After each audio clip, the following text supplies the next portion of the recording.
Assalamualaikum warahmatullahi wabarakatuh. Perkenalkan, nama saya Maisanda Zakina Zarina dengan NIM akhir 185. Di sini saya akan menjelaskan mengenai corporate culture, lembaga keuangan syariah, dan good corporate governance. Langsung saja, yang pertama itu ada definisi corporate culture. Corporate culture merupakan seperangkat nilai, keyakinan, dan kebiasaan yang dijalankan secara konsisten dalam sebuah organisasi. Nilai-nilai ini mempengaruhi perilaku individu serta efektivitas kinerja secara keseluruhan. Budaya organisasi yang kuat dapat menciptakan suasana kerja yang mendukung pertumbuhan pribadi maupun tim. Dalam perspektif syariah, budaya perusahaan mengacu pada norma dan praktik yang terus dilaksanakan hingga membentuk identitas Islami di lingkungan kerja. Budaya ini membantu menyelaraskan kinerja karyawan dengan tujuan bersama perusahaan. Pada lembaga keuangan syariah, budaya kerja tercermin dalam aktivitas keagamaan seperti sholat berjamaah, kajian Islam, serta pelayanan yang sopan dan santun kepada nasabah. Nilai-nilai tersebut tidak hanya mendukung peningkatan kinerja, tetapi juga memperkuat identitas perusahaan sebagai institusi keuangan yang berbasis syariah. Budaya ini dirumuskan berdasarkan nilai-nilai dari Al-Quran dan Hadis yang dirangkum dalam prinsip terbaik, yaitu terpercaya, energi, ramah, bersahabat, aman, integritas tinggi, dan komitmen. Prinsip tersebut menjadi pedoman bagi sikap dan perilaku Islami dalam kehidupan kerja sehari-hari. Dengan demikian, budaya perusahaan tidak hanya membentuk profesionalisme dalam bekerja, tetapi juga menjadi pondasi etika dan spiritual yang membedakan lembaga keuangan syariah dari lembaga konvensional. Yang selanjutnya membangun corporate culture yang islami. Yang pertama itu keadilan dalam mengambil keputusan. Seorang manajer bertanggung jawab untuk memastikan bahwa proses rekrutmen dan promosi dilakukan secara adil, transparan, dan berbasis dari bias, dengan menggunakan kriteria yang objektif dalam menilai kinerja secara potensi karyawan. Organisasi dapat menerapkan kebijakan rekrutmen dan promosi yang berlandaskan prinsip keadilan sebagaimana ditegaskan dalam Quran Surat Al-Maidah ayat 8. Penerapan prinsip ini dapat memperlambat proses rekrutmen transisi secara positif dengan menyediakan standar evaluasi yang jelas bagi setiap pelamar serta melakukan audit secara menyeluruh guna memastikan bahwa seluruh proses seleksi dan promosi sesuai dengan pedoman yang telah ditetapkan. Yang kedua, ada persaudaraan dan kerjasama tim. Seorang pemimpin mengusulkan pelaksanaan kegiatan pembentukan tim guna mempererat hubungan antar anggota dan meningkatkan semangat kerjasama. Hal ini sejalan dengan Quran Surat Al-Hujurat ayat 10. Organisasi dapat merancang berbagai program dan aktivitas edukatif yang mendukung kolaborasi serta kerja tim.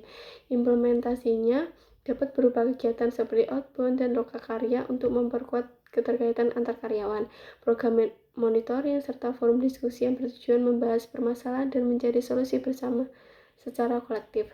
Yang ketiga, ada persatuan dan kesatuan dalam organisasi. Seorang pemimpin tim berperan dalam memastikan bahwa setiap anggota memahami tujuan bersama dan bekerja secara kolaboratif untuk mencapai dengan semangat persatuan. Berdasarkan Quran Surat Al-Imran ayat 103, organisasi perlu menerapkan kebijakan yang mendukung inklusivitas dan kolaborasi. Implementasinya mencakup penyusunan kebijakan yang menjamin perlakuan adil dan penuh penghormatan terhadap seluruh karyawan, mendorong komunikasi yang jujur dan terbuka, serta mengadakan kegiatan sosial yang bertujuan mempererat hubungan antar karyawan.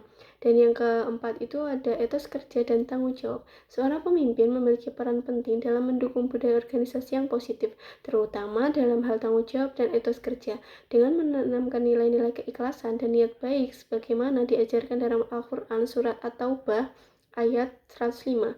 Nilai-nilai ini dapat diterapkan melalui penetapan kode etik yang jelas, pelatihan etika, serta sistem pelaporan pelanggaran yang aman dan rahasia. Komitmen yang kuat dalam organisasi sangat penting untuk meningkatkan kinerja, membangun harga diri karyawan, dan mendorong mereka bekerja sesuai dengan standar tugas yang diberikan. Penerapan prinsip-prinsip Al-Quran dalam pengelolaan organisasi akan menciptakan lingkungan kerja yang harmonis, produktif, dan etis, serta meningkatkan loyalitas dan kesejahteraan karyawan. Dan selanjutnya ada manajemen dan leadership yang islami. Yang pertama itu manajemen kepemimpinan dalam perspektif Al-Quran dan hadis.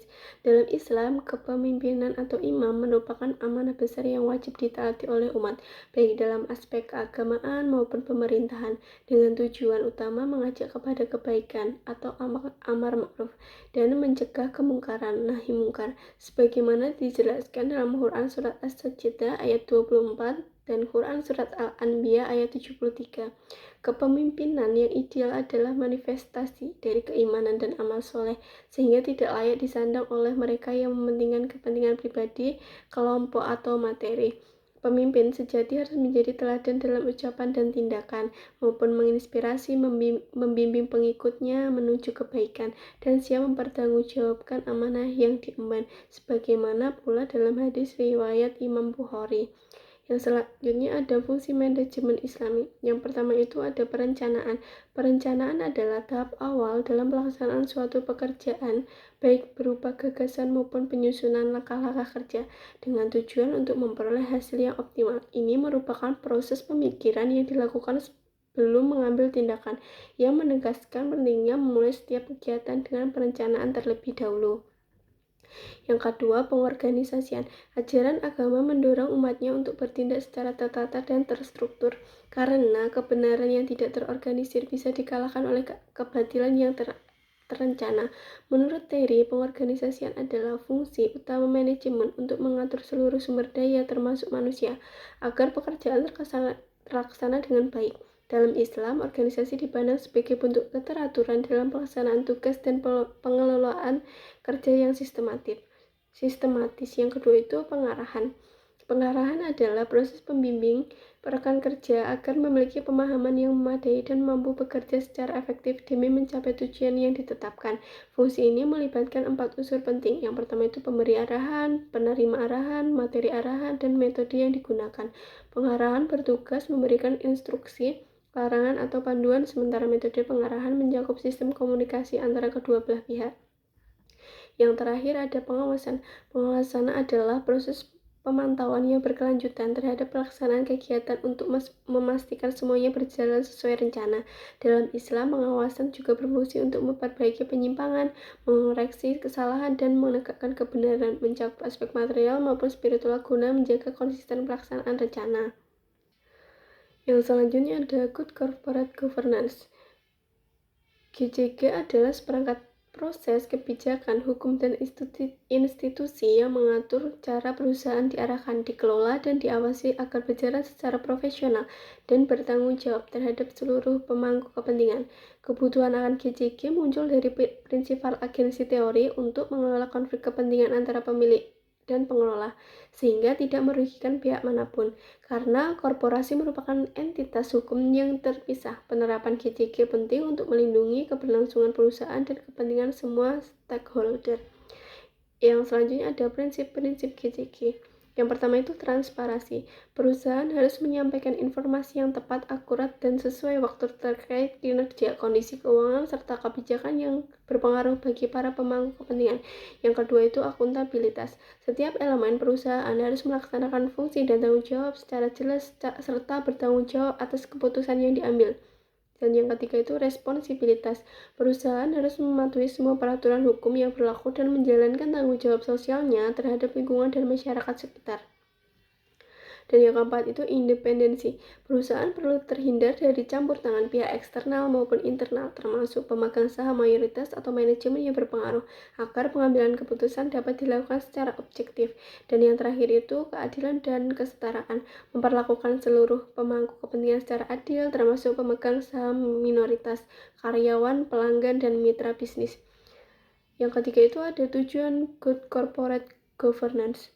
Tujuan utama Good Corporate Governance itu menciptakan tata kelola perusahaan yang baik, efisien, dan bertanggung jawab, serta meningkatkan nilai perusahaan. Hal ini bertujuan untuk melindungi kepentingan semua pemangku kepentingan, menciptakan lingkungan bisnis yang sehat, dan mendukung pertumbuhan berkelanjutan. Yang selanjutnya ada manfaat Good Corporate Governance. Yang pertama itu kepercayaan pasar. Investor lebih memilih berinvestasi pada perusahaan yang menerapkan GCG. Yang kedua itu akses modal lebih mudah. Bank dan pasar modal cenderung memberikan kepercayaan lebih kepada perusahaan yang transparan dan bertanggung jawab. Yang ketiga itu kinerja jangka panjang. GCG mendukung perusahaan untuk bertahan dan berkembang secara berkelanjutan. Yang terakhir, manajemen risiko lebih efektif. GCG membantu mengurangi risiko terjadinya penipuan atau penyimpangan dalam manajemen. Yang keempat itu ada implementasi GCG. Implementasi Good Corporate Governance berarti menerapkan prinsip-prinsip GCG dalam berbagai bidang perusahaan seperti pengelolaan risiko, keterbukaan, pertanggungjawaban, dan tanggung jawab sosial guna meningkatkan kinerja serta kelangsungan perusahaan. Langkah-langkah implementasi meliputi membuat kode etik dan panduan perilaku, melaksanakan pelatihan etika bisnis secara rutin bagi karyawan dan manajemen, memperkuat sistem pelaporan pelanggaran, melakukan evaluasi berkala terhadap pelaksanaan GCG, melaksanakan audit internal dan eksternal secara independen dan terjadwal. Nah, dari yang saya jelaskan tadi dapat disimpulkan bahwa corporate culture dalam lembaga keuangan syariah adalah sistem nilai Islami yang membentuk perilaku kerja dan interaksi, mengedepankan kejujuran, tanggung jawab, dan integritas. Budaya ini dibangun melalui penerapan prinsip Al-Quran dan Hadis dalam seluruh operasional, menciptakan lingkungan kerja yang harmonis dan etis. Kepemimpinan Islami berperan penting dalam mengarahkan budaya organisasi dengan mengutamakan keteladanan dan akhlak mulia. Sementara manajemen mengintegrasikan prinsip efisiensi dan syariah. Penerapan Good Corporate Governance meningkatkan akuntabilitas, transparansi, dan keberlanjutan lembaga keuangan syariah. Sinergi antara budaya Islami, kepemimpinan berakhlak, dan prinsip GCG menjadi kunci keberhasilan dan profesionalisme lembaga keuangan syariah. Cukup sekian yang dapat saya sampaikan. Bila ada kurang lebihnya, saya mohon maaf. Wassalamualaikum warahmatullahi wabarakatuh.